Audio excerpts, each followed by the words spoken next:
Okay, this is our second episode for chapter 24 as we are looking at World War One. In this episode, we'll kind of be taking a look at over there, meaning over in Europe.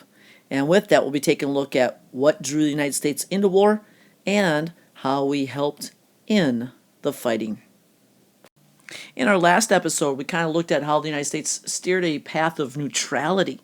And part of that, was kind of those isolationist feelings. We were worried about what was going on in the United States. And many of the progressive era reformers also thought that if we got involved in war, it would, detract from their efforts.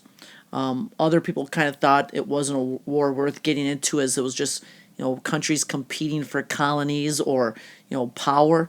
Even if we had sympathies leaning one way or the other, and being that you kind of had a closer tie with Britain, most people tended to side with them. But in reality, most people simply wanted to stay out of war.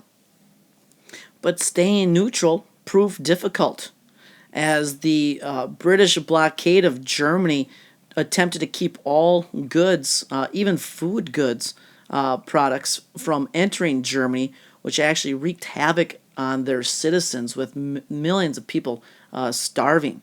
But you also have the Germans, who were trying to use their U-boats or submarines to keep trade goods from entering into Britain. And so with that, America was kind of slowly being drawn into this worldwide conflict. But it wasn't just the freedom of the seas when it came to trade that caused problems, as in August of 1915, the Lusitania was sunk by German U-boats, killing 128 Americans. And now Wilson is kind of demanding that the Germans, pay Americans for their losses and stop attacking passenger boats.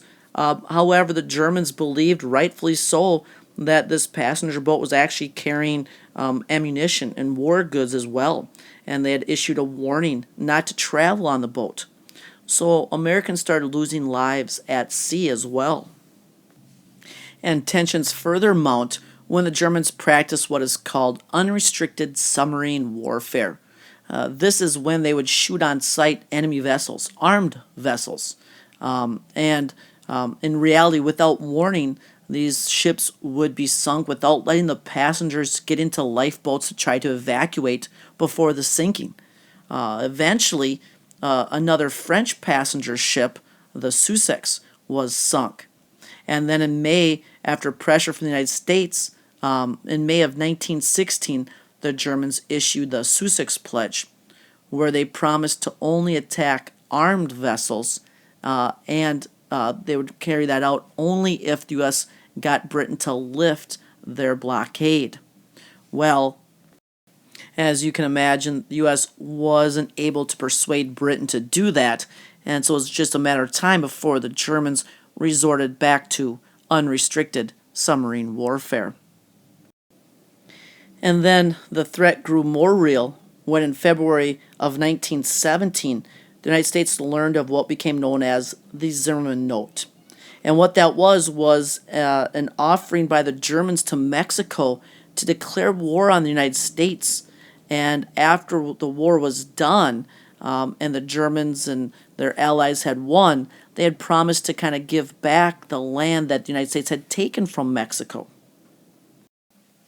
So, if you couple that threat with the fact that 5 more American ships were sunk by German U-boats, and the fact that Russia, which had overthrown their czar and instituted a short-lived democratic government, Wilson makes his war pitch to Congress on April 2nd of 1917 to try to make the world safe for democracy. He was asking Congress to declare war. And so, America was at war. And with that, Congress passed the Selective Service Act in 1917, which drafted men ages 18 to 30 to fight in the war over there. Eventually, the ages were expanded to 18 to 45, and these men were led by John J. Blackjack Pershing, who was the overall leader of the AEF, or the American Expeditionary Forces. And our men fought in the air, they fought in the seas, and they fought on land. And it really wasn't maybe our expertise in military tactics or the way that our men had been drilled and trained to fight. Really, the biggest difference was our sheer number. Close to 3 million men serving in the war, bringing a fresh attitude and fighting spirit with them that was kind of passed along to the British and French, who had been stuck in this trench warfare for years. And what becomes the turning point in the war, the Second Battle of the Marne, fought July through August of 1918, the Americans helped the French and British reclaim the land that Germany had once taken.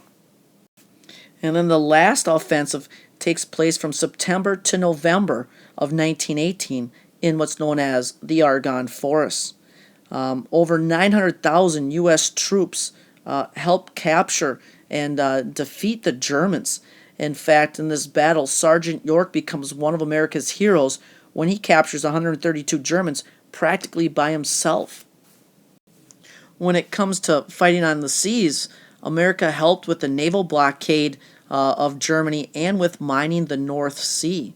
We also instituted what became known as the convoy system, where merchant ships would travel in groups with the Navy's protection, and this was meant to try to cut down on the amount of ships lost to the German U-boats, and this tactic proved to be pretty successful. In what surmounts to be just a little over a year after the United States joined the Great War, the fighting was done. At the 11th hour, on the 11th day of the 11th month, 1918, the war had ended. The armistice had been signed, and over 112,000 Americans lost their lives in the Great War. And what we'll take a look at in our next episode is what was being done at home to help them win it.